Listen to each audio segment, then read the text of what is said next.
Pernah kepikiran nggak gimana sih caranya biar bisa berpikir kayak investor? Nah, di pembahasan kali ini, kita bakal bedah tuntas blueprint atau kerangka berpikirnya yang kita rangkum dari metode Business Coach Edi Sofyan. Kita akan susun semua idenya jadi satu alur yang jelas supaya kita bisa bangun bisnis yang benar-benar dilirik investor. Oke, kita mulai dari prinsip paling dasar yang menurut Edi Sofyan bisa mengubah permainan. Mindsetnya itu bukan gimana ya cara saya ngumpulin modal sendiri, tapi gimana caranya saya bisa meyakinkan orang lain buat mendanai ide brilian saya. Tujuannya jelas banget, pakai uang orang lain untuk membangun bisnis yang bisa tumbuh besar. Ini dia nih, peta perjalanan kita. Ada 6 langkah yang akan kita lalui bersama. Mulai dari mengubah cara kita berpikir, ngertiin kenapa sih banyak bisnis gagal, sampai akhirnya kita bisa punya proposal yang profesional di tangan. Jadi gini, sebelum kita minta dana, kita harus bisa masuk ke kepala investor dulu. Kira-kira apa ya yang bikin mereka ragu-ragu buat bilang iya?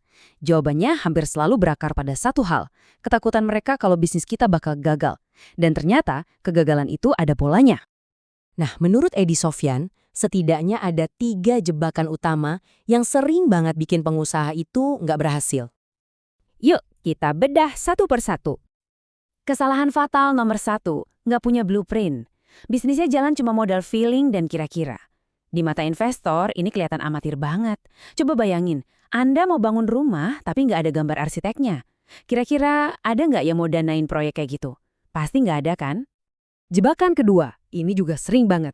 Kita terlalu jatuh cinta sama produk kita sendiri. Sibuk banget nambahin fitur-fitur canggih, tapi lupa nanya pertanyaan paling penting. Ini sebenarnya nyelesain masalahnya siapa ya? Ingat, investor itu nggak mendanai produk yang keren, mereka mendanai solusi untuk masalah yang nyata. Dan yang ketiga, ini mungkin yang paling sederhana tapi paling sering terjadi. Terlalu gampang nyerah.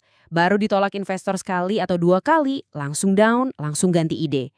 Padahal, ya sering banget kesuksesan itu cuma tinggal selangkah lagi. Investor itu cari pejuang, bukan orang yang gampang goyah. Oke, jadi masalah terbesarnya adalah kelihatan amatir karena nggak punya rencana yang jelas. Nah, solusinya apa dong? Ya jelas, kita harus bikin blueprintnya. Alat inilah yang jadi pembeda antara seorang profesional dan amatir. Kenalin, ini namanya Business Model Canvas atau BMC. Anggap aja ini kayak denah arsitektur bisnis Anda, tapi dirangkum dalam satu lembar kertas aja. Cuma dengan ngelihat ini, investor bisa langsung paham keseluruhan rencana bisnis Anda dalam hitungan detik. Kelihatan pro kan? Nah, kerennya BMC itu bukan cuma di isinya, tapi di logikanya. Coba deh perhatiin. Sisi kiri ini ibarat dapur bisnis kita. Isinya semua tentang biaya, sumber daya, dan operasional. Sementara itu, sisi kanan adalah etalase toko kita. Isinya semua tentang pelanggan dan cara kita menghasilkan uang. Investor itu nyari keseimbangan antara dapur dan etalase ini. Pas ngelihat 9 kotak ini, mungkin Anda langsung mikir, waduh banyak banget, mulainya dari mana nih? Rasanya kok semuanya penting ya? Nah, ini dia kuncinya. Nggak semua kotak ini diciptakan setara. Ada 2 kotak yang jadi jantung dari keseluruhan model bisnis ini. Kalau 2 kotak ini aja salah, 8 kotak lainnya jadi nggak ada gunanya sama sekali. 2 kotak itu adalah customer segments alias siapa pelanggan Anda dan value propositions alias nilai apa yang Anda tawarkan ke mereka. 2 hal ini harus klik, harus nyambung banget.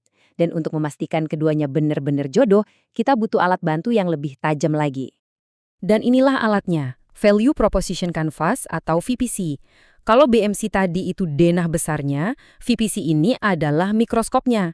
Kita pakai ini buat ngezoom 2 blok paling penting tadi.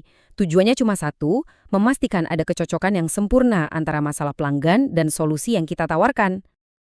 Aturannya simple tapi sering banget dilanggar. Kita harus mulai dari sisi kanan dulu, dari dunia pelanggan. Kita bedah tuntas, apa sih pekerjaan yang mau mereka selesaikan, apa yang bikin mereka pusing, dan apa mimpi mereka. Nah, baru setelah itu kita pindah ke sisi kiri untuk merancang produk kita sebagai obat pusing dan pemenuh mimpi mereka. Urutannya nggak boleh kebalik ya. Kenapa urutan tadi penting banget? Nah, statistik ini ngejawab semuanya. Sebagian besar produk baru itu gagal bukan karena teknologinya jelek, tapi karena alasan yang lebih simpel. Mereka adalah solusi untuk masalah yang sebenarnya nggak pernah ada. Oke, Setelah fondasi bisnis kita kuat berkat VPC dan BMC, barulah kita siap untuk nulis surat cinta ke investor. Apa itu? Ya, proposal bisnis. Jadi, alurnya jelas banget ya. Kita mulai dengan memahami pelanggan pakai VPC, lalu kita rancang mesin bisnisnya pakai BMC, dan terakhir, kita ceritakan semua itu secara runut dan meyakinkan dalam sebuah proposal. Dan disinilah momen ahanya. Semua kerja keras kita ngisi VPC dan BMC tadi itu nggak sia-sia. Justru itu jadi bahan baku utama buat ngisi bagian-bagian paling krusial di proposal Anda, seperti yang ada di slide ini. Anda nggak perlu ngarang bebas lagi, karena semua datanya sudah ada. Jadi setelah kita bahas semua ini, apa sih inti perubahannya?